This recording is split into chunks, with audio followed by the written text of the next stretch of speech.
Salve, salve, bem-vindo, bem-vinda ao podcast Tanta Gente Legal. Eu sou Paulo Mata, jornalista, sócio da RPM Comunicação, e hoje vou ter uma conversa, vou compartilhar com vocês informações sobre uma das pessoas que eu mais curto na vida, com quem eu trabalhei, que eu tenho o prazer de dizer que é amiga.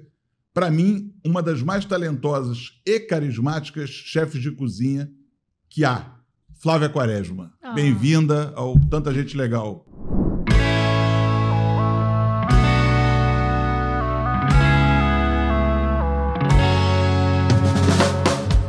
Obrigada, super feliz de estar aqui. Tantos anos juntos, né? Trabalhando. Muito tempo, né, Flavinha? Dividindo aqui essa bancada aqui. Muito tempo. Flavinha, a gente estava junto quando você começou em TV, né? Eu queria que você contasse um pouquinho, voltasse para quem não está, para quem está sentindo a tua falta, como eu, por exemplo, no vídeo, que você contasse como é que tudo começou, aquela troca que a gente fez com Leilani. Conta um pouquinho disso, como é que foi a tua entrada num mundo que para você até então era completamente desconhecido. Você é um dos culpados disso acontecer, porque você deu aquela empurradinha. Deu aquela empurradinha, aquela força, e colocou a Leilani também no meu caminho, que foi ótimo, que até hoje a gente se fala, estamos juntos. Ela foi assim, muito importante, né? Tudo começou, vamos voltar lá, tudo começou quando o Jorge Espírito Santo, entrou no restaurante. Eu acho que foi até... Ele não foi no Carreme, não. Não, foi no Carreme. Ele entrou assim e fez a seguinte pergunta: você já pensou em fazer televisão? Eu achei que ele estava de brincadeira, né? Aí eu falei assim, não, nunca pensei. Aí ele falou assim, então, a gente está com um quadro, na época era o Armazém 41, que foi onde ele começou. A gente está com um quadro que é como se fosse assim não lembro agora o nome exato que ele chamou, mas como se fosse um berçário, uma coisa assim para fazer um teste. Tem um nome aí televisivo que eu me esqueci.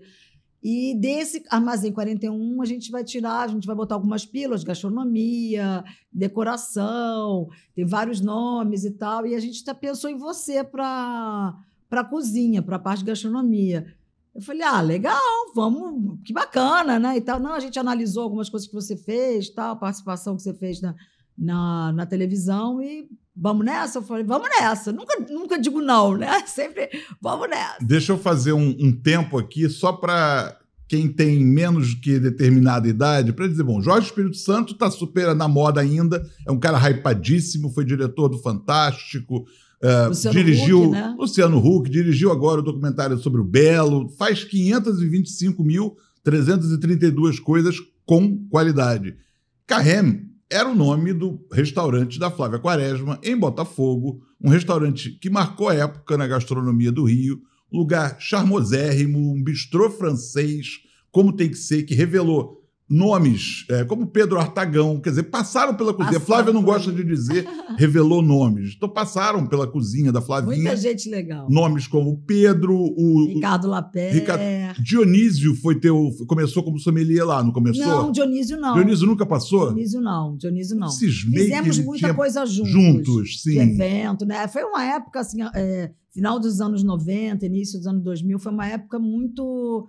né, efervescente da gastronomia. Eu acho que a gente ali construiu muita coisa legal, né? E pelo Carreme, claro, passaram vários meninos, eu digo assim, meninos e meninas que estão aí estourando, e é muito bacana ver isso, né? Aí você sempre cuidou, na verdade não, é o Isaías que eu estou querendo lembrar. O Isaías. Isaías Neri, não é isso? Isaías que Neri. Criou também, tem uma cozinha autoral super bacana, uma trajetória maravilhosa, foi o outro dos meninos da Flavinha. Pois é, eu fazia esse mix legal. Primeiro que se a pessoa chegava lá, o Fred Demeyer, né, foi um que chegou, né, tinha chegado da Bélgica, eu louca, eu nem queria nem saber, vem pra cá. Chegava um da Austrália, vem pra cá. E porque eu sempre pensei nessa coisa dessa mescla, eu gosto da mistura, né? Então sempre procurei botar meninos e meninas, né, principalmente puxar a sardinha pro lado das meninas, mas de estados diferentes do Brasil, preocupava com isso na época de juntar os estagiários, porque isso também me fornecia muita coisa, né? Um Brasil desse tamanho, né? Eu conheci muita coisa através do estagiário. Isso, aliás, é um ponto sobre o qual a gente vai falar. Atua com o Alex, com outros parceiros, a forma como você sempre abraçou a culinária brasileira, quer dizer, como como um todo, para todos os cantos do Brasil. Mas deixa eu fechar os parênteses, senão a turma vai me cobrar, vai dizer, mas vem cá, e a televisão? Volta para a televisão. Voltando, então, aí o Jorjão perguntou isso, eu falei assim, bom, vamos lá, né? Mas assim, tipo, falo que sim, mas depois eu falo, meu Deus, né? E aí conheci, mergulhei nesse Armazém 41 com você lá na época, junto, e a gente aí eu conheci, era o Vicente Lobato, que era o diretor, né, e tal, e eu falei, cara, eu não tenho noção do que eu vou fazer. Ele falou, não, e eu lembro dessa frase do Jorjão, que eu fiquei desesperada, ele se joga, eu falei, mas se joga onde? Como é que vai ser? E aí fui conhecendo e tal, e na janeiro, assim, sempre tinha uma coisa tal do pitching, né, e na época, não sei como, 2 pessoas levaram uma ideia de programas. O Alex também não sabia. O Alex Atala também não sabia. E aí eu conhecia já a Letícia Moana, porque era muito amiga de uma grande amiga. E aí a Letícia me ligou, levei até um susto, né? A diretoraça na época, né, tal, ela me ligou e falou, Flávia, vem cá, olha só. A gente teve aqui o pitching e recebemos aqui uma ideia de programa com o Alex e uma ideia de programa com o chefe carioca, com o chefe paulista, que é o Alex, e uma ideia de programa com o chefe carioca, uma chefe carioca que é você. Eu falei, uau, que legal, e tal, nem sabia. Aí ela falou assim, então, eu quero juntar vocês 2. Quero fazer essa mistura, né, botar um homem e uma mulher, que eu acho que a gente tem que, né, botar mais mulheres aí, e eu gostei dessa ideia de ser uma carioca com um paulista. Eu falei, gente, vai ser uma honra. O Alex era, né, um amigo querido, a gente fazia muito evento juntos na época e tal, mas era assim, tipo, sempre idolatrei o trabalho dele. Aí é legal, Flavinha, que a gente está falando de nomes que são verbetes de enciclopédia, né? Enciclopédia, essa coisa meio antiga, mas Letícia Moana criou o canal GNT, criou muitas coisas, o canal Viva, preconizou muita coisa do que a gente conhece hoje, do que a gente vê nas grades por aí afora. Pois é, eu tive muita sorte, porque era uma turma, né, naquela época, né, foi 2004, era uma turma muito assim, brilhante. Né? Até hoje eu tenho aqui na caixinha aqui, os aprendizados com ela. Eu lembro que ela falava assim, Flávia, tem que parar com essa coisa, é Carmen Miranda, aquelas que eu falava muito assim, que parecia uma Carmen Miranda. Depois aquela coisa, vamos suavizar o sotaque carioca, né? Porque fala com chiado e tal. Então, assim, foi muito importante assim, aprender com eles. E aí tivemos essa reunião, Alex veio de São Paulo, o GNT ainda era no Rio Comprido na época, e aí a gente começou a traçar, ela já botou uma produtora, que era a Mixer, que era a produtora paulista. Então, obviamente, tudo acontecia em São Paulo, e a gente ia para lá. Naquela primeira reunião, então, a gente pensou, um vai para a cozinha e o outro vai viajar. Na hora eu levantei assim, quem vai para a cozinha é você, eu que vou viajar, Alex. Aí eu também quero viajar. Aí pensamos até em dividir. Eu falei, não, gente, vai confundir, né? Deixa que eu viajo, Alex, você fica na cozinha. Sofrimento, né? E aí foi ótimo, porque assim... Quando eu me formei, meu primeiro emprego que eu consegui foi no México, me formei na França. Onde é que você se formou? Formei no Cordon Bleu, na França, fiz aquele Grand Diplôme, aquela coisa toda, e quando eu terminava o curso tinha um painel com várias opções de emprego, né, para quem estava acabando de se formar lá. E o meu grande amigo no Cordon Bleu era o Alejandro, mexicano, eu falei, cara, olha o que apareceu. Aí ele falou, casa, comida você tem. Ele tinha acabado de casar, ele falou, meu quarto está lá, meus pais vão amar ter você lá. E aí lá fui eu para o México. Quando eu cheguei lá, Paulo, eu me toquei que eu não conhecia nada do Brasil, nem da gastronomia brasileira. A gente está falando isso,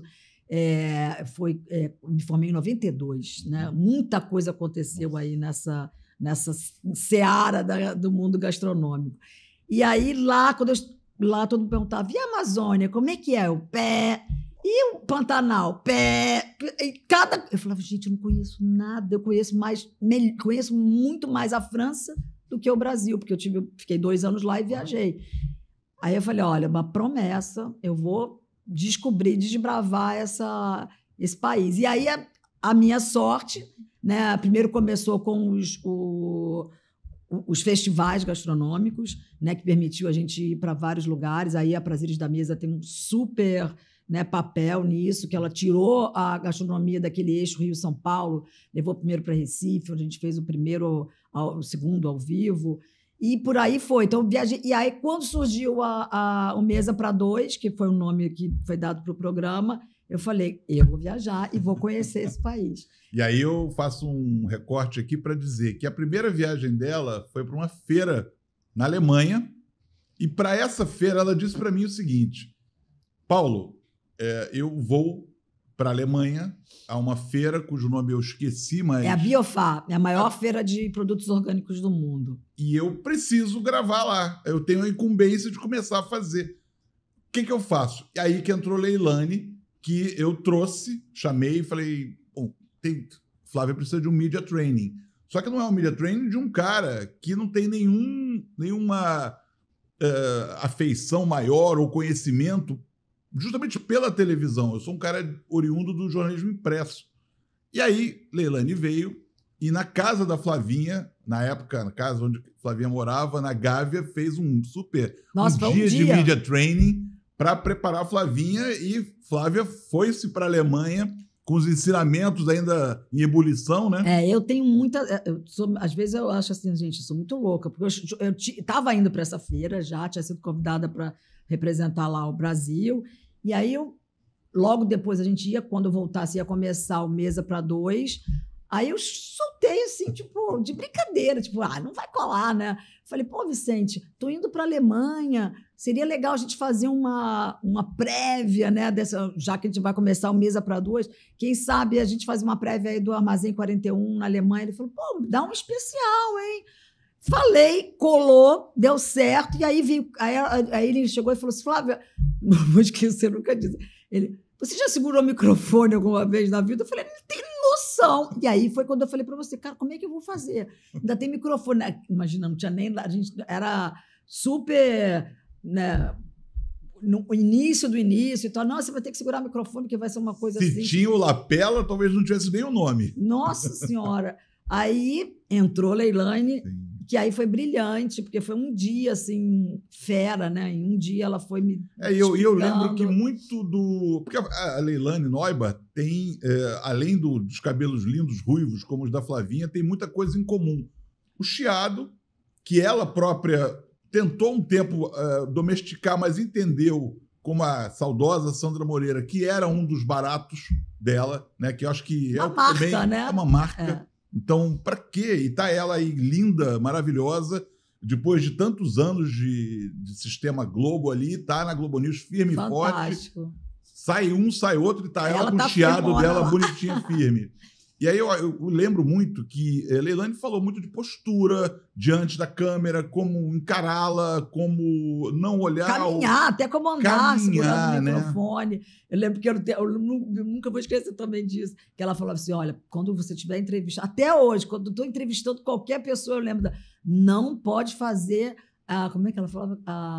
A vaca. Eu falei, fazer a vaca? O que é isso? Que é ficar assim, balançando a cabeça. E é impossível. Quando você começa a ouvir a pessoa que você concorda, você começa a fazer assim. Até hoje eu fico com a cabeça durinha, lembrando da Leilane. Não posso fazer isso. Leilane Neuber. Foram vários aprendizados. Foi maravilhoso, maravilhoso. Aí eu tenho que fazer uma volta lá daquele momento para hoje, para te perguntar, cara, cadê Flávia Quaresma nessa televisão? Tem uma turma que surgiu, acho maravilhoso, acho lindo, mas tem o Alex, que continua por aí fazendo. Cara, você optou, é uma opção tua, dar um tempo de televisão, você está com algum projeto no ar, como é que está isso? Não foi opção, longe de ser opção. Na realidade, assim, o Mesa para Dois ele foi muito bacana, foi um sucesso, assim, eu acho que foi uma coisa diferente, né?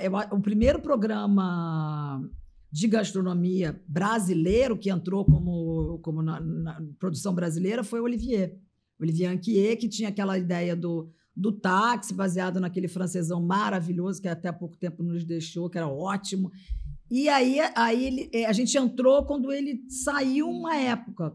Entrou o Mesa para Dois, que foi completamente diferente, né? Um programa que era primeiro isso, juntando uma mulher e um chefe e uma chefe, né? Essa coisa brasileira, raiz. A gente até acabamos indo para o Peru, para o Chile, porque surgiram convites, e eu falava, louca para viajar, eu falava, vamos para o Chile, vamos para onde fosse, a gente estava lá. E aí o Alex não quis continuar. né? O programa estava indo bem, a gente já estava com a temporada, era a 4ª temporada pronta. O Alex é um cara tímido, não é, Flavinha? Ele não é se não tímido. Não, eu acho que ele estava numa época, gente, de explosão total. Era muita coisa acontecendo.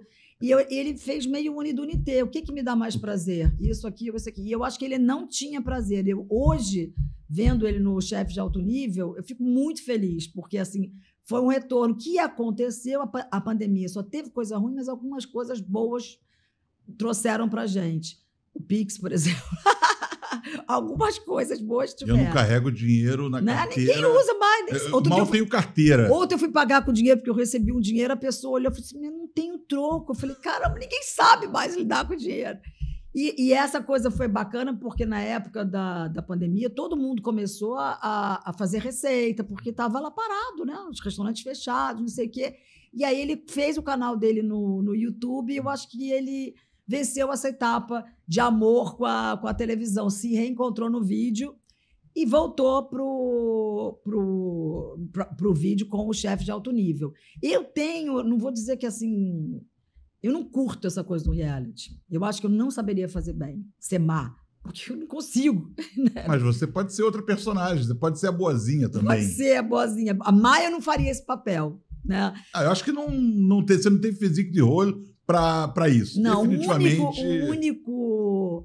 A única vez que eu fiz uma participação nisso, que foi um maior barato, foi com o Claude e com o Mifano, que a gente fez o cinema, né? O Duas para Mim, que era uma brincadeira com um reality show, né, de gastronomia, e aí o host era o Claude e eu e o Mifano éramos as que iam lá olhar. E aí eu lembro que assim, eu falei assim, gente, não vai dar. Eu ficava olhando, assim, tentando fazer aquela cara de uma... Aí, uma bela hora, assim, minha falou, Flávia, vai de Flávia. Esquece, faz você. Esquece a personagem, vai como, você, como de fato você é, né? Porque é isso, eu tenho o prazer de ter sempre convivido contigo desde o fim dos anos 90, embora a gente esteja meio afastados, né? Sem nos ver. Olhando, né? Sempre, exatamente. Sempre ali, mais ou menos sabendo onde o outro está. E uma coisa que eu sempre testemunhei foi, e eu fiz questão de dizer isso na abertura do episódio, a forma como você é adorada pelas pessoas. Você é carismática pra caramba. Eu me lembro das senhorinhas, eu me lembro quando a gente teve uma feira orgânica na Dias Ferreira e você dava aula, uma aula ali para quem passasse e tudo mais. E o lugar, aquele stand, aquela barraquinha, era mais visitada porque, olha, é a Flávia Quaresma. Meio que assim, a filha que toda mãe quer ter. Sabe essa história, né? Tomara que a minha mãe pense igual. Dona Heloísa não pensa, ela tem certeza disso. Então, até aí... Deixa eu voltar um pouquinho para perguntar sobre esse teu... o teu jeitinho, tá? Mas vai lá.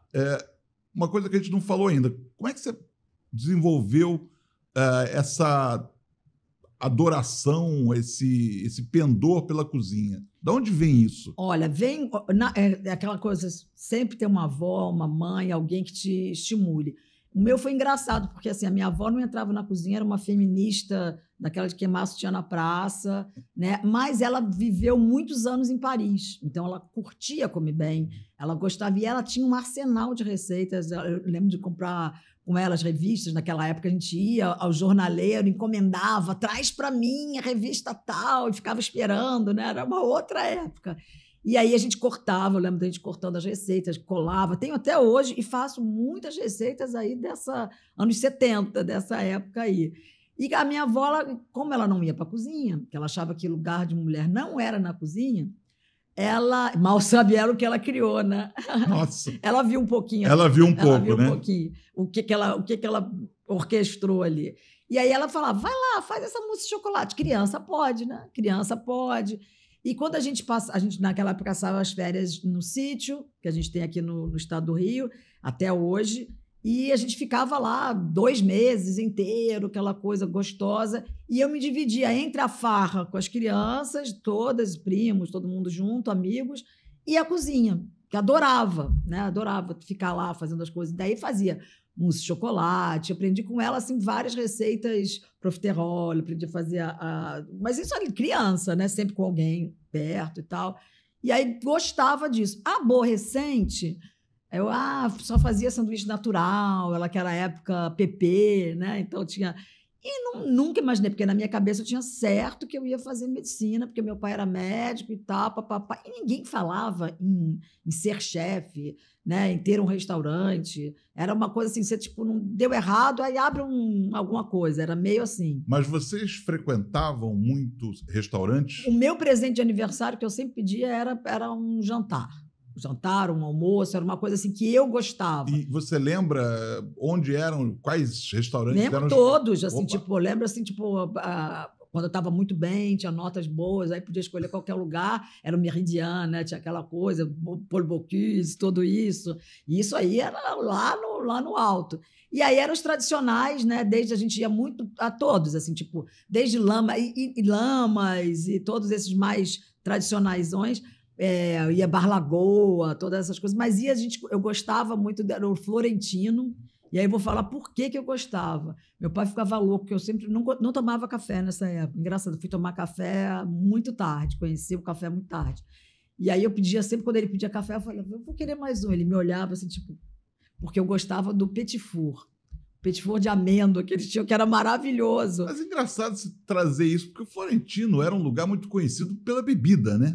E era uma coisa de velho, né? Era isso tudo mais bem. velhos, isso menos assim. mal, porque, ok, era um lugar onde você gostava de estar e você ia com a tua família. Agora, era um reduto, a Gildo Ribeiro, Lúcio Mauro, mas eu adorava. Primeiro ali, porque né? via essa turma, né? Via essa turma toda, que eu achava um barato, e porque comia meu filé ao poivre, que era assim, um clássico para mim. Então, a gente tinha todos esses eu não vou me lembrar agora de vários, mas eu amava essa coisa. E o Petit Four era essa coisa que depois eu descobri, que ele vinha um dia, porque aí a gente ia lá bastante, os garçons passaram falando, não precisa tomar o café, não, eu trago o que você quer. Aí já vinha com um pirizinho, assim, com 4 Petit Fours, eu lá, gente, delirando com aquilo, eu descobri que era do La Marquise, lá não tem mais, eu acho, que era do La Marquise de Copacabana. Então, assim, tipo, todo o meu aniversário tinha que ter Petit Four do La Marquise. Era essas coisas assim. Que lá em casa era tudo regradinho, não podia tomar refrigerante, só refrigerante era só no domingo, era não sei o quê, papapá, toda cheia de coisa. Petit Four era só na ocasião. Era uma outra época, né? Eu fico pensando que você provavelmente trabalhou com muita gente para cujos restaurantes você pediu para ir. Então, eu fico pensando, por exemplo, a Silvana, do Quadrifólio. Nossa, Quadrifólio era outro hypado na época. Assim, né? E vocês... com nota boa. Exatamente. E eu me lembro depois, o Carreme e o Quadrifólio brigavam ali. Outro caso é o Chico Mascarenhas, com Guimas. Nossa. Também é uma casa... Gente, eu lembro aquela do Fashion Mall também, que era o máximo, enorme. Aquilo ali eu olhava e falava assim, o cara conseguiu fazer um bistrô carioca. Nessa época você já achava, Flavinha, quando você tinha lá... Nada. Quando é que despertou? Quando é que... Não tinha a menor ideia do que eu ia fazer. Quando eu fui quase enlouquecendo a família, trocando eu ia tentando, né? A medicina, não... Aí, jornalismo, que eu me arrependo, que eu tinha que ter terminado, e minha mãe falou tanto, termina isso, tem. Meu pai falava, vai ser presa se fizer besteira. Eu falei, eu não pretendo fazer nenhuma besteira. E aí fui tentando, aí quando a família enlouqueceu, foi quando eu resolvi fazer teatro. Aí a família desistiu, perdemos, Flavinha, achavam, né? Pior foi quando eu disse, que aí foi depois de já tentar essas 3 coisas, eu falei, gente, eu não sei o que eu vou fazer. Não tenho noção do que eu vou fazer. Aí meu pai falou, olha, sua irmã está indo para a França, então vocês têm quase a mesma idade, você vai fazer esse curso, pelo menos você aprende um outro idioma. Eu já falava, porque eu cresci com a minha avó escutando Edith Piaf, Aznavour, era muito com a cabecinha muito francesinha, né? Vendo receitas em francês, que as receitas dela todas eram em francês. Ela comprava revista francesa. Então já tinha esse sonho. Eu lembro que minha avó falava assim, não sei por que ela falava isso, quando você chegar em Paris, você vai entender tudo que eu falo. E aí eu já me apaixonei quando eu fui com os meus pais numa viagem, né, turística, assim. Fiquei louca, amei. Aí eu falei, vou voltar aqui. Mas não sabia nada. E aí, nessa viagem que eu fui com a minha irmã, a gente foi para lá, ficamos 3 meses, né, entre o curso e umas viagenzinhas que a gente fez e tal. E aí lá eu liguei para os meus pais e falei assim, pai, eu vou ficar. Ele vai ficar onde? Tá maluca? Falei, vou ficar porque eu já achei o que eu quero fazer. Aí falei, eu quero fazer cozinha. E eles achavam que estava complicado. O teatro. De repente você chega, vai a Paris para uma temporada e diz, vou ficar. Onde? Ficar. Em Paris. Aí meu pai falou, vai ficar nada, você vai voltar para cá e vai juntar o seu dinheiro. Se você quer isso que você quer, vai trabalhar lá na clínica. Ele era médico, tinha uma clínica. Eu falei, gente, vou trabalhar onde na clínica? Meu pai. Aí fiquei na parte administrativa. Ele, qualquer coisa que você tivesse, tem que entender, a parte administrativa. Fiquei lá uma bela altura, óbvio, ele viu que eu não conseguiria juntar o dinheiro, então deu uns 2 anos, ele chegou e falou assim, bom, então agora é isso que você quer? Então vamos para lá. Aí eu fui para o Cordon Bleu, que na época era o único caminho que tinha para o estrangeiro para fazer cozinha na França. Eu lembro que eu fiquei, o Laurent, fui perguntar para o Laurent, né? Nem conhecia ele, marquei quase uma entrevista. Laurent, eu comecei a fazer os cursos do Celidônio, saudosíssimo Celidônio. José Hugo Celidônio. Aí a minha mãe falou assim, começa a fazer uns cursos aqui. Aí eu comecei a fazer uns cursos lá e eu falei, é isso que eu quero, é isso que eu quero. Quantos anos você tinha, Flavinha, nessa época? 23. Quer dizer, isso é interessante, eu acho, e aí eu adoraria que eu entrei para a faculdade muito cedo, eu entrei com 17. Pois é, a turma mais nova visse isso também, não para seguir o modelo, mas para entender, como a gente diz para vocês, esqueçam a obrigação de, aos 17 anos, saber o que vocês querem da vida. Né, gente? Né? Quer dizer, e agora, então, com um leque maior ainda. Um leque maior e, ao mesmo tempo, também, às vezes, uma não obrigação. Tem uma coisa meio contraditória nessa história, geração, porque né, agora. Também, ao mesmo tempo, se diz, não, você pode mudar, e as pessoas já estão mudando antes de tentar direito. Né? Você começa o primeiro período de qualquer faculdade, tem 2 semanas de aula, não é isso que eu quero. Não é suficiente. Flavinha é definitivamente uma das mais importantes profissionais do ramo que ela escolheu. E o ramo que ela escolheu foi aos 23 anos, quando a maior parte das pessoas, dentro da nossa formação cartesiana, já saiu da faculdade. E olha o sucesso que essa mulher colheu. Eu fiquei meio desesperada, porque eu vi os amigos já todos ganhando dinheiro, fazendo coisa. Eu falei, putz, vou voltar lá atrás. Mas fui com a cara, a coragem, vamos lá. Era uma época difícil, né? Porque o nosso dinheiro naquela época não valia nada, mas eu dei a sorte de conhecer brasileiros lá, que eu já cheguei lá já trabalhando, que era como garçonete, que eu falei, ótimo, porque eu vejo o outro lado de um restaurante. E fiquei o tempo todo que eu morei lá, eu trabalhava como garçonete. Aí depois eu só parei quando eu fazia os estágios, que era importantíssimo para a formação. Acabados os 2 anos, diploma na mão, você vai para o México. Fui para o México. Quanto tempo você passa no México? Ninguém lá, 4 meses. Tá. 4 meses. Eu não conheci ninguém no Rio. Cidade do México mesmo, Flavinha? Cidade do México mesmo. Tá. Foi uma experiência assim, incrível, comida mexicana, morando na casa dos pais do Alejandro, maravilhosa. A mãe dele cozinhava, que era um espetáculo, só que cozinhava com nível de pimenta de um mexicano. Quente. Então, no começo, primeiro aquela coisa, comer feijão de manhã, dava 1 mês eu já estava lá batendo pratinho de feijão de manhã com eles, feliz. Mas as primeiras refeições eu chorava, o olho chorava. E eu lembro o pai dele falava assim, eu adoro ver a Flávia comer a nossa comida, que ela se emociona e chora. Eu falei, assim, é emoção. Então, lá foi um grande aprendizado do México, fora conhecer a comida e toda a cultura deles, espetacular, que estão do lado dos americanos, poderiam ter se rendido aí aos hermanos. Realmente, eles me ensinaram assim, tipo, cara, cuida do seu país, olha para ele, né? O que você está fazendo aí para a gastronomia? Que você está... Conheça seu país, foi isso? A grande lição que eu tive. Eu falei, gente, eu não conheço nada.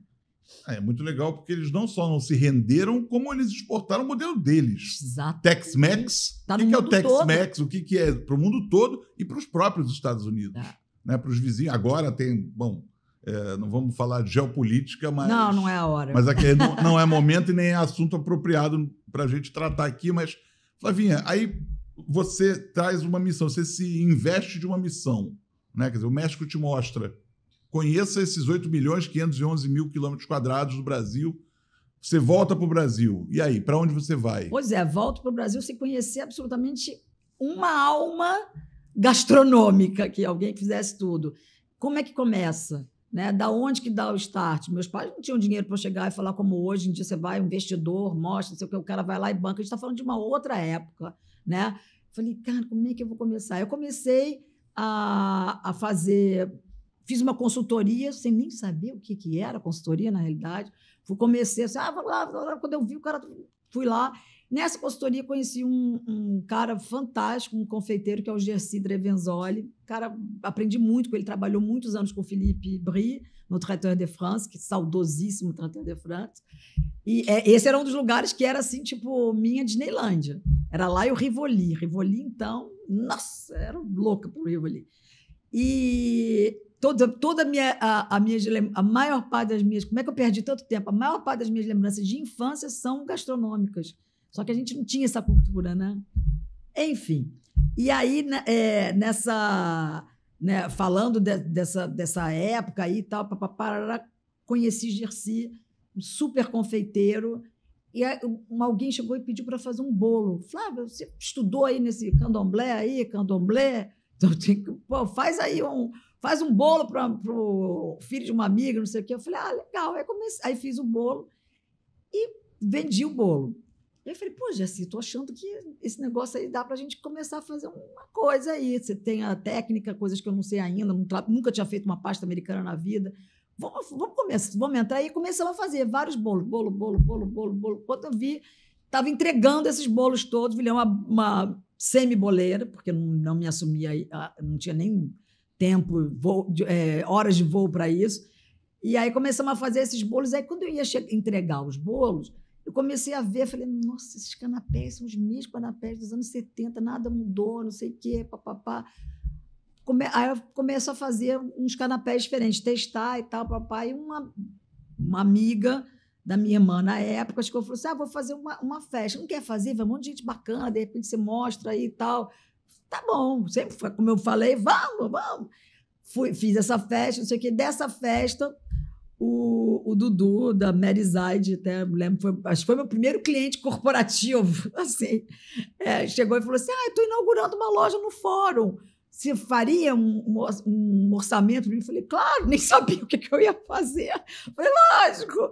Um monte de gente vinha pedir cartão e eu no guardanapo escrevendo. Ao menos já sabia com o tempo na clínica que era um orçamento. Né? Já tinha alguma ideia ao menos disso.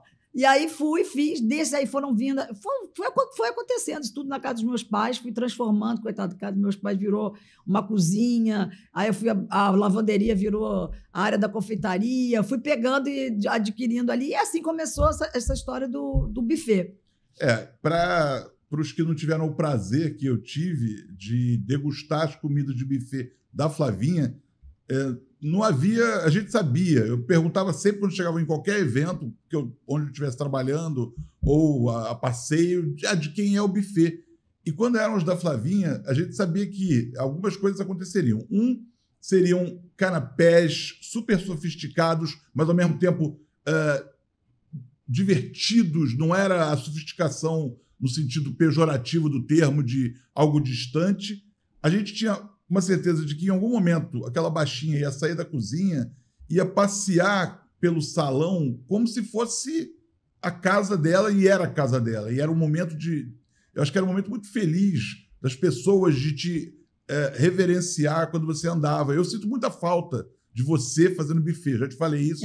Você sempre fala. Agora eu estou te falando isso no ar. Eu sinto muita falta. Acho que eu amei o Carême.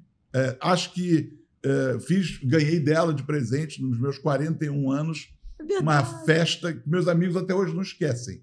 Ela fechou o Carême para mim numa segunda-feira e meus amigos chegaram e havia lá fixado na parede um quadro lindo com o cardápio, uma homenagem a mim e tudo mais.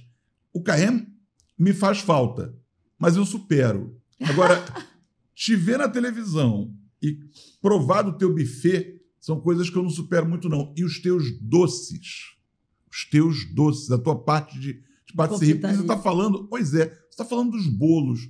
Isso sempre teve forte em você? Sempre fui formiga, desde pequenininha. Eu deveria até ter me aprofundado. Tenho vontade. Eu acho que eu vou chegar aí, vou parar um pouquinho, assim, ficar uns 3 meses na França, fazendo uma visita mesmo, né? Porque mudou muito a confeitaria. Né? Hoje a gente vê que esse Cédric Rollet aí, que para mim é um dos craques, faz. Eu falei, poxa, não tinha nada próximo na época que eu morava lá. Então, eu quero viver essa... e eu acho que assim, a gente... se pode existir um segredo aí da longevidade, ou de você estar feliz, eu acho que é aprender. Eu acho que o aprendizado traz... E a conexão também com jovens, né? Por isso que eu sempre botei galerinha nova na cozinha. Sempre. E por isso você também criou a Quê? Com esse intuito de compartilhar saberes com a turma? Sabe como é que surgiu a ideia de dar aula? Eu nem sabia que eu gostaria de dar aula. Era uma coisa que assim, surgiu porque, assim, no começo do Carême, eu vim com muitas regrinhas, né? Então, o cara tinha que comer um menu completo, tinha que fazer reserva, eram 2 horários, tinha que levantar na hora que acabava. Era muita coisa chatinha.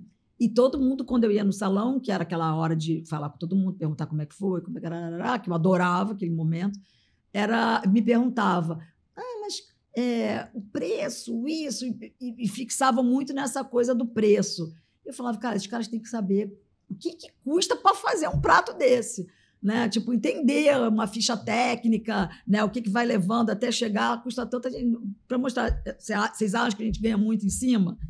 Né? Isso eu estava falando de receita, nem coloquei impostos aí, nem nada, né? O Rio de Janeiro, a maior parte do Brasil, a gente tem uma coisa que você não vê em nenhum mundo: segurança, coisa para guardar carro, valet. Essas preocupações, um chefe lá fora não sabe nem o que é isso. Né? Então, são coisas que isso tudo bota lá e aumenta o preço. Né? Então, e os insumos estão caros, né? Também. Agora, quando eu vou no restaurante, eu falo, putz, esses caras estão rebolando para colocar esse preço aqui. E eu queria mostrar isso.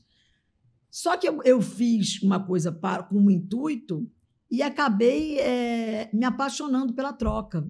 Né? Então, eu fazia as aulas, né, com esse intuito. No início era uma coisa para mostrar, olha só, um caldo fica até 2 horas reduzindo, olha o gás, quanto é que gasta, olha não sei o quê, para uma coisa mais de mostrar.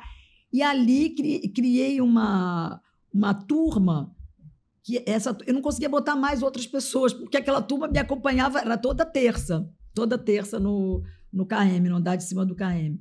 E eles ficavam lá e tal, e até tinha um senhor que já não está mais entre nós, que era um queridíssimo, que chamava de tertúlias, eu nem sabia o que era, gastronômicas. Falei, pode me explicar o que é isso, porque isso aí é da sua época, não é da minha. E era isso, e depois eles mandavam em mim, porque eles começavam a escolher. A gente quer aprender isso, era ótimo, porque eu não precisava nem pensar, mas então, aula que vem vai ser isso? Beleza. E foi essa troca, eu comecei a gostar de dar aula. E aí vieram os festivais também, onde a gente fazia as aulas, que eu acho que é uma das coisas, das conexões mais bacanas que você pode dar, quando onde você toca alguém. Né? Assim, uma das coisas que eu me lembro muito bem das aulas, eu no KM, aquela coisa machista, horrorosa, um senhor que estava, ele e a mulher, uma simpatia, ela falou assim, pô, Flávia, você podia ensinar a minha mulher a cozinhar, ela não faz nada. Eu falei, gente, Aí eu falei, agora é minha missão, essa senhora vai cozinhar. Eu falei, olha, você vai vir aqui terça-feira, eu vou dar uma aula de risoto, esse vai ser o seu gol, o seu prato. E aí ela foi, fofa, daí a gente, na época não tinha WhatsApp nem nada, mas ela era uma cliente frequente, qualquer dúvida ia lá, papai, daí um dia chega ela com os 2 filhos, o casal e os 2 filhos.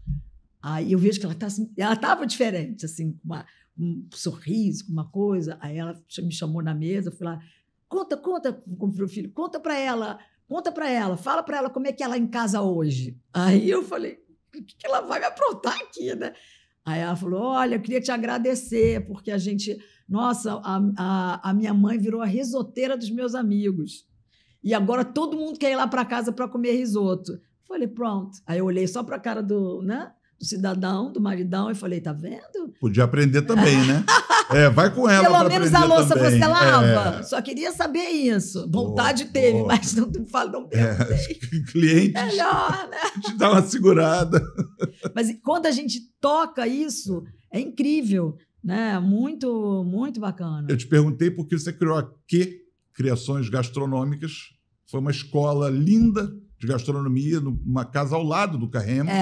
Tinha uma casa no meio. Exatamente, 2 casas do Carrem, onde você ensinou muita gente a fazer muita coisa e trouxe muita gente legal para também compartilhar conhecimento, né? Exato. Eu acho que hoje, se essa casa fosse aberta hoje, seria um sucesso. Sim. Porque quando eu abri lá o Carreme, eu lembro que todo mundo falava, ai, mas ali, Humaitá, é muito longe. Imagina, Humaitá era longe. Né? Uma loucura, né? Os clientes que iam lá, é muito perigoso. Cada coisa, até saiu uma vez num jornal que seria ótimo que o restaurante da Flávia fosse na Zona Sul. Quase que eu mandei o mapa pro cara, né? A vontade que teve para mandar o mapa, como assim? Mas era uma classe que tinha preconceitos, né? Ali, que hoje a gente quebrou todas essas barreiras, né? Já estamos aí com restaurantes maravilhosos em tudo que é lugar do Rio. E isso é incrível, né? Como a gente cresceu nesse ramo. Mas essa coisa da aula, né? Eu criei por causa disso. Porque, primeiro, para me aventurar, porque eu gostava desse negócio. Eu falei, vou trazer outra pessoa, vou isso. Mas nunca pensei, né, que eu teria que estar lá todo dia. E era uma época que a gente estava viajando demais, aí tinha mesa para 2, não dava para me desdobrar muito. Né? E para você sustentar uma escola, tem que ter o horário cheio para pagar as contas. Então, não durou tanto quanto eu durava. Agora, eu imaginava. Deixa eu te perguntar uma coisa. Você está falando aqui eu pego sempre uma carona no que a pessoa acaba de dizer. É sem roteiro, turma. Então, o bacana da história a gente... É um papo. É uma conversa orgânica, é um papo, né? Me conta uma coisa. Você falou sobre quebrar barreiras geográficas na cidade, que é uma coisa que acontece de fato. Para onde você está indo quando você quer comer? Almoço, jantar? Dá dicas para a turma. Olha, eu adoro, eu acho que a gente tem uma coisa muito bacana de explorar sabores diferentes. Né? Hoje, então, assim, aquela fina, como embaixadora do CADEG, né? Estou lá no CADEG, então ando mais por ali e tal, e acho que a gente tem ali muito rico a Tijuca. A Tijuca está bombando, né? A Tijuca tem muito lugar legal, tem a Diana Bakery com a confeitaria, tem a Kátia Barbosa com o Sofia.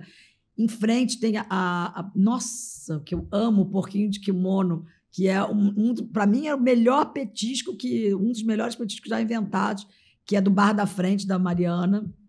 Tem um Toninho Momo. Então, assim, tanta coisa legal, né? Que a gente... Eu fiz uma vez, eu levei a turma para fazer exatamente essa tour, né? De bares ali da Tijuca, né? E a Tijuca tem também uma coisa que me lembra muito essa coisa mexicana, de somos da Tijuca. É o único gentílico do Rio que se mantém. Eu sou tijucano. E fala isso com orgulho. Isso é lindo, né? Maravilhoso. Então, eu acho que ali a gente tem... no Rio Gastronomia, eu levei a minha sobrinha para passear, Rafinha, que você conhece, e ela falou, o que eu vou comer? E ela é difícil para comer, não é fácil. Aí eu falei, tem uma coisa aqui que eu quero que você experimente, o porquinho de kimono que ela não conhecia ainda. Aí ela foi, ficou louca, amor. Aí, 2 dias, ela volta lá com os amigos. Fiz o maior sucesso, apresentei o porquinho de kimono para todos os meus amigos. Eu falei, eu não conheço, aí, sensacional essa dica. E agora eles abriram em Copacabana. Então, assim, isso daí, olha que bacana. Eu estou na Barra, para mim qualquer lugar é lugar. Pois é, eu acho que assim, essa coisa, onde for, a gente vai buscar comida boa. E tá numa época agora muito bacana, abriu muita coisa legal. Eu fui agora no Francese do Elia, que eu acho que é um cara assim admirável, porque o que ele consegue fazer, o Babo, desde que abriu, acho que são 5 anos, eu acho, nunca soube, me lembrou muito Carreme, porque assim, eu não sabia se ia ficar vazia ou cheia, estaria cheia, era uma sorte assim divina. Então a gente já trabalha no talo, né? Ele, desde que ele abriu, ele não sabe o que é, porque ele faz uma comida de excelência, maravilhosa, com preço justo. O cara pode levar o seu vinho, nem todo mundo vai levar, então você faz uma equação ali bacana, e agora ele fez o mesmo com o Francese, que é na hora que ele falou que ia abrir, eu falei, cara, bingo, porque assim, acho que o carioca estava saudoso de um bistrô francês, né? Tem o Glória também, que abriu há pouco tempo, ainda não fui, tem que ir, mas assim, é uma coisa das nossas... Né, do nosso antepassado, das nossas raízes. Isso aqui já foi capital, então tem essa coisa ligada com a França, que sempre teve, né? Tem o Claude, nosso maravilhoso, que eu acho que se hoje eu estou aqui é por causa dele, porque ele me inspirou como, né, foi a grande inspiração que eu tive, principalmente dessa coisa de fazer essa fusão entre França e Brasil. Aí eu pergunto pelos outros chefes, a gente está falando de Rafa, do Felipe, você tem ido também às casas deles, como é que está a Roberta Ciasca? Tem gente que... Eu não sei como é que anda a comida dessa turma. Olha, o Rafa, eu acho que assim, é chovendo molhado dizer que ele está no melhor momento, mas ele está no melhor momento. E a minha alegria foi ter ido no Bonaccia, que é o novo restaurante dele, na Serra, porque me lembrou da época, lembra? Locanda della Mimosa, que a gente saía do Rio para comer Braga, lá claro. fora. Então, foi uma época muito boa, né? Do estado do Rio como um todo.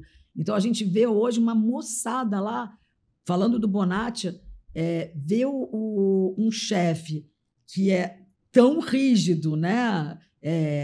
Trabalhou com Andoni, tem toda a formação CIA, aquela coisa toda assim, e vi ele muito à vontade, fazendo uma comida diferente da que ele faz no La Salle, se permitindo. Isso é muita coragem, cara. Você se permitir fazer uma coisa, né, quebrar paradigma. O cara está acostumado a ver aquela comidinha toda montadinha, maravilhosa e tal. Eu acho que ele quebrou um pouco a cintura, né? Ele chegou de uma determinada maneira... Muito sisudo. Muito sisudão. Ele próprio, muito sisudo. Ele é hoje essa um cara muita muito responsa, mais... né? O cara foi chefe lá do Andoni, veio com aquela bagagem muito pesada. Né? Então ele precisa. Hoje não, o cara tem 2 estrelas, né? Pode fazer o que ele quiser, tá maravilhoso.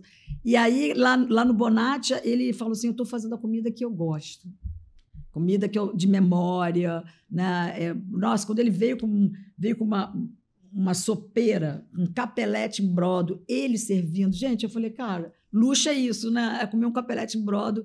Está fazendo massas incríveis. Trouxe uma menina lá talvez um dos restaurantes de massa que eu mais curto no Brasil, que é o Pastas de Roma, lá em São Paulo. Trouxe uma menina com essa bagagem toda, então juntos ali estão fazendo um trabalho primoroso nessa parte. Então, assim, ver o estado do Rio dando certo. Ali tem um sítio gastronômico, tem um hangar, né? Tem o outro do Fuego. A gente está vendo essa coisa que tem que tirar o foco da cidade grande e ir para outros lugares. Não tem espaço para tanto chefe jovem aqui, gente. Se a gente não começar aí e também a difundir essa comida boa e as pessoas irem conhecendo, a gente vai expandindo aí a gastronomia brasileira.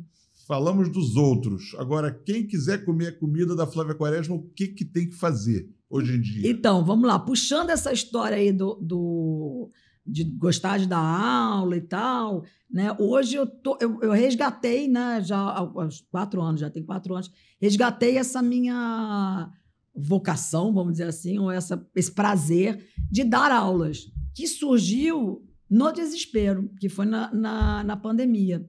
Na pandemia, eu que sou assim, tipo, risonha, super feliz e tal, eu furei os 4 pneus e fechei o café que tinha acabado de abrir, então, assim, foi uma destruição, assim, né? A pandemia, para mim, foi uma destruição. Tudo aconteceu. Papai doente, foi tudo, né? Covid, aquela coisa assim. E aí a minha irmã, que você conhece muito bem, estudaram no Santo Agostinho, ela que me salvou. Ela foi, assim, nossa, fundamental assim, na minha vida, que ela viu, acho que eu falei, Flávia, você só está postando coisa horrorosa no Instagram, você não vejo você sorrindo, não sei o quê. E aí, tal, papapá. Aí ela chegou um dia, ela chegou e falou assim, olha, e ela não tinha nem Instagram na época, não sabia nem o que era associada. Ela fez um curso escondido, fez uma mentoria lá para aprender a lidar com o Instagram e tal, porque ela via todo mundo, olha só, fulana está dando aula, Cicrana está fazendo não sei o quê, online. Eu falava, eu não acredito nesse negócio online. Como é que eu vou dar uma aula? Eu estou acostumada a ouvir a pessoa, eu gosto de trocar. Ela falou, mas tem que. Bom, aí ela armou tudo, falou, olha, você vai fazer, adora menu de Natal. Eu já vendi 2 aulas de Natal, não quero nem saber. Você vai fazer. Comecei a vender, ela falou, não tinha nem vendido, era tudo mentira. Aí eu falei, mas como é que vai ser? Eu nem sabia o que era chat, nunca tinha feito uma compra na internet, era completamente dinossauro nessa área. Aí, não, já está tudo armado, você vai fazer tudo organizado. Aí ela foi me explicando como é que é, eu vou ficar aqui no computador. Era ela no computador, o Pedro e o Léo, que trabalhavam junto, o Pedro era o mentor dela, deu a aula. Falou, vamos começar a fazer essa aula online. Bom, semanas antes da aula acontecer, meu Instagram foi hackeado. E aí a gente não tinha como anunciar nada, porque não tinha. Estava lá aquela aula, falei, pô, não é para ser. Aí já dava aquele gatilho da pandemia, não é para ser, não vai dar. Cancela tudo. Ela, não. E aí foi lindo, porque os próprios alunos e clientes foram eles se mobilizando quando a gente viu lá, fechou a turma. Tem 100 alunos, que era o que a gente podia fazer na época, negócio de transmissão, não sei o quê. Vai ter que dar. Eu falei, ela falou, Flávia, são 100 alunos, agora você vai ter que dar, não tem jeito. 100 alunos, primeira aula para 100. E sem Instagram. O Instagram hackeado, foram 6 meses para recuperar, perdi todos os seguidores, voltou. Foi uma luta. Aí fizemos a aula, foi excelente, foi super bacana. Aí eu conheci o chat, então, quer dizer, tinha esse contato, sim, com as pessoas, indo perguntar através da Cláudia lá fazendo.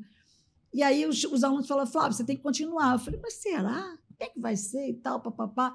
Nessa de não ter o Instagram, a gente tinha que criar um outro Instagram para falar sobre as aulas. E aí foi ideia do Pedro, junto com a Cláudia, falar, vamos criar um clube. Aí criamos o clube. Como é o nome? Chama Clube da Flávia. Né? Criamos o clube, que a gente tinha que fazer esse Instagram, e aí fizemos o Clube da Flávia. Perfil é @Clube da Flávia? Só que é um perfil fechado, tá. Porque é só para quem é do clube, porque o clube tem essa coisa.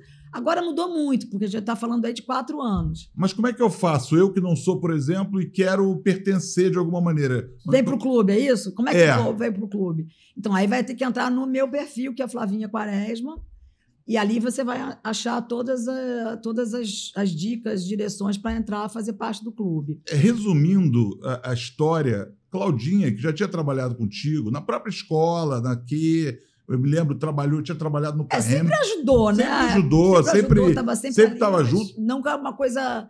Ela tem o trabalho dela, continua tendo. Mas ela fez uma coisa muito legal, que foi, ela identificou uma demanda reprimida de Flavinha, que é a minha demanda reprimida.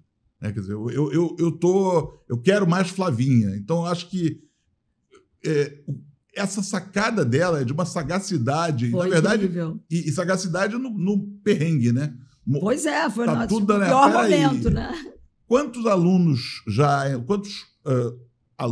são sócios? Pois a gente não tem um nome. Hoje a gente fala membros, que eu acho a coisa mais horrorosa. Membros para ser uma perna, um braço. Não gosto desse nome. Se alguém tiver uma brilhante ideia, eu vou adorar, porque clubbers eu odeio. Nossa. Clubbers não rola. Não é tua cara. Não, clubbers não dá. Então a gente não tem esse nome. Alunos não são, porque a maior parte ali cozinha pra caramba. Uhum. São pessoas que cozinham e... Nossa, tem uma das... falo alunas porque não tem jeito. Uma das alunas, que é a Contita, não é garota, fez já aí. Outro dia ela fez um almoço acho que comemorando bodas de ouro. E ela fez todo o almoço, né, com as receitas, misturando receitas da família com as receitas do clube. Então, isso aí, para mim, é o golaço. É como se eu fizesse um golaço quando a gente recebe as fotos. O clube começou isso, com essa coisa de aula, e todo mundo hoje me pergunta, o que é o clube? Mas o que é o clube? Né? Então, assim, eu também, no começo, não sabia onde eu estava começando. Mas eu sabia que eu gosto de gente, né? Gosto de passar o que eu sei, gosto de receber o retorno das pessoas, do que eles fazem. Então, o clube começou com essa coisa de aula, eu dava receita, ensinava, tal, papapá, e era por aí. Só que eu comecei a ver que as pessoas... tem uma coisa bacana de você pertencer, né? Você pertence a um grupo, eu sou desse grupo, eu faço parte, eu aprendo, mas eu troco, né? As pessoas se incentivam. Então, assim, hoje eu falo que o clube é um oásis, né? Gastronômico. Não existe outro assunto. É proibido. Ali só se fala de gastronomia. Então, todo dia eu acordo e boto um assunto gastronômico no WhatsApp. Vocês têm reuniões ou é um fórum permanente online? A gente tem um grupo no WhatsApp. Tudo é no WhatsApp. Acho que eu nem uso mais computador. Meu computador virou uma outra coisa. Então, tudo é no WhatsApp ali.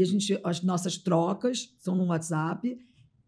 O Instagram é a vitrine, é onde eu coloco também coisas, as receitas... para outras pessoas poderem ver também, que aí também se interessarem, vem para o clube, né? E o nosso encontro é nesse WhatsApp. Inicialmente era isso, online e tal. E aí começou. Flavinha, faz um presencial. Eu lembro disso, faz um presencial. Era aquela quando a gente estava saindo da pandemia, todo mundo queria um presencial. Aí a gente fez loucas, eu, minha irmã, doidas, falei, vamos fazer uma... Eu também não consigo pensar pequeno. Eu falei, vamos fazer um encontro presencial. Eu vou fazer o menu das aulas, o Eduardo, que trabalha comigo no clube, vai fazer a aula de rabanada. Aí virou um evento, né? Depois, a Gil, que trabalhava comigo e trabalha ainda, porque apesar dela ter o trabalho dela, vai fazer aula de farofa, tudo ligado ao mundo de... Aí chamei a mulher do Rafa Costa e Silva, maravilhosa florista da Soil Flores, que é um trabalho lindo que ela faz, Malena. Você daria uma... E eu ia ligando para as pessoas, você daria uma aula de flor? Porque as pessoas falam, vai fazer uma mesa de Natal, tem que ter um arranjo. E aí que liguei para os parceiros. Ninguém diz não para Flávia Quaresma. Você botaria uma barraquinha para o Fred de Maia? Eu falei, Fred, que as pessoas vão estar lá o dia inteiro, elas precisam comer. Cara, eu acho que dá para você fazer uma coisa legal e ainda ganhar uma grana. Ele fez um balcão lindo, vendeu todas. Foi no hotel ali do... Ai, meu Deus, como é que é o nome do... Hotel Cadeia Portuguesa, na Avenida Atlântica. Hotel branco. Pestana. No Pestana. E aí, delícia, loucas, gente. Pegamos, chegando no Pestana, minha irmã falou, tem um espaço aqui, acho que a gente consegue, não sei o quê. Falou, é um evento, eu vou fazer. Então, bom, foi um dia inteiro fantástico. Nossa. Começou com um coro de Natal. Eu chorei, óbvio, mas isso aí é chovendo molhado. Eu e o Claude chorar é ridículo. E aí porque aí a gente começou a fazer as coisas. Pô, mas não vamos fazer uma coisa de Natal só pra gente. Vamos também... Aí a gente chamou um grupo de crianças que cantam musiquinhas de Natal para a gente poder doar alguma coisa.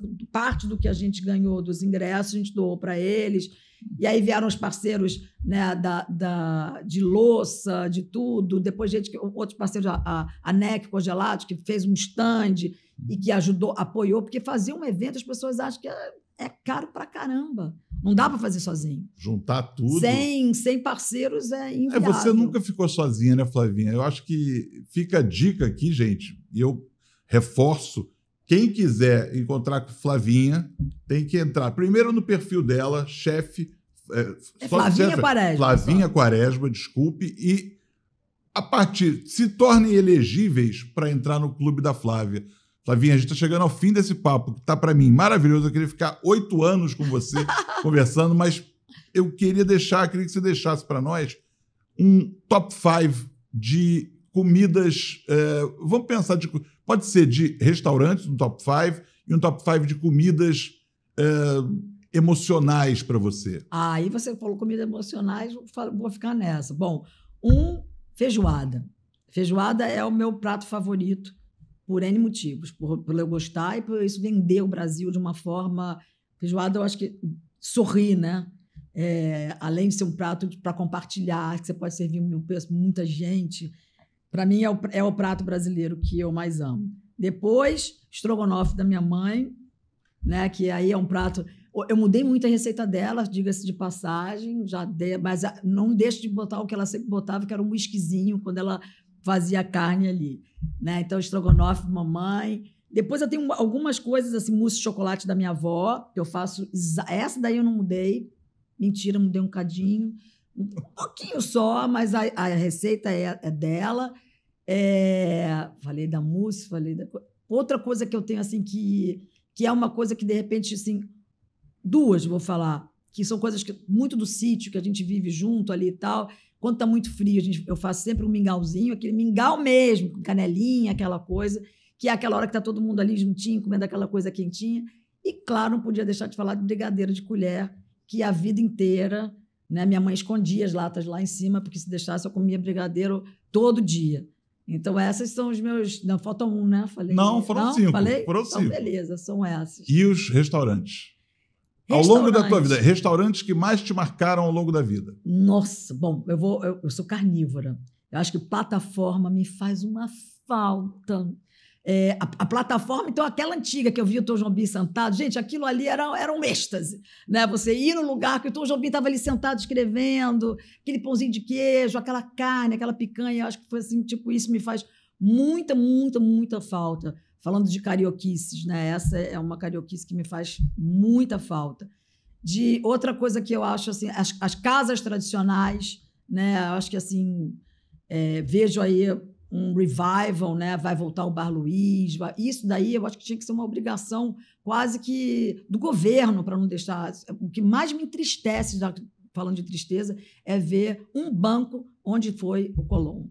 Isso daí é uma coisa. O banco tinha que patrocinar essa Colombo, que é um banco que representa o nosse país, né? Então, essas joias a gente não pode perder. E hoje o que é a Colombo é triste, né? Então, essa me dá uma tristeza. Tinha que rolar aí uma junção de um milionário brasileiro junto com o governo e fazer junto e botar isso, né, para... São nossas raízes. Você vai na Europa, você vê restaurantes de 1700, né? A gente não pode perder essas nossas joias. Então, eu falei de churrasco, eu acho que, assim, eu vou puxar aqui vou falar de um trio, que eu acho que é um trio importantíssimo, né, que é nossos brilhantes 2 estrelas, que é o Rafa Costa e Silva, o Felipe Bronze,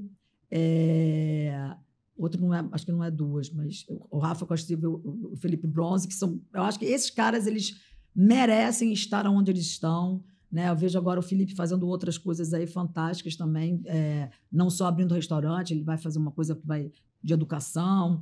Então, essas pessoas vendem o Rio, né? Eles vão estar agora lá no Gastronômica, né? Lá na Espanha, né? Em São Sebastião, mostrando o que o Rio tem, né? Junto com a Dani Maia, que foi uma das minhas primeiras clientes, a mãe dela, que se foi há pouco tempo, a Mariângela, foi a pessoa... Eu até fui lá falar com ela e falei, cara, tua mãe foi muito importante na minha vida. Me botou... Uma menina, né? Na época, eu não tinha nem 30 anos, me colocou dentro de um palácio, né? Eu acho que assim, nossa, primeiro eu falei, mas como é que serve? Como é que começa? Como é que é isso? E ela foi me dando todas as dicas. Então, ela agora, né, fazendo essa mesma coisa que a mãe fazia, de divulgar, é uma peça fundamental no Rio de Janeiro, né? Porque se tem um talento que o Rio de Janeiro tem, é para o turismo. E o turismo, sem a gastronomia, não vai adiante.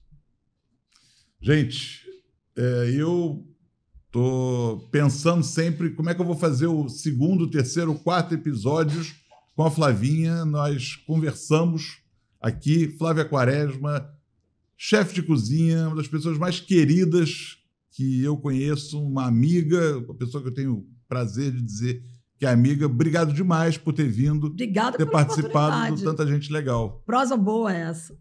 Boa demais. Obrigada.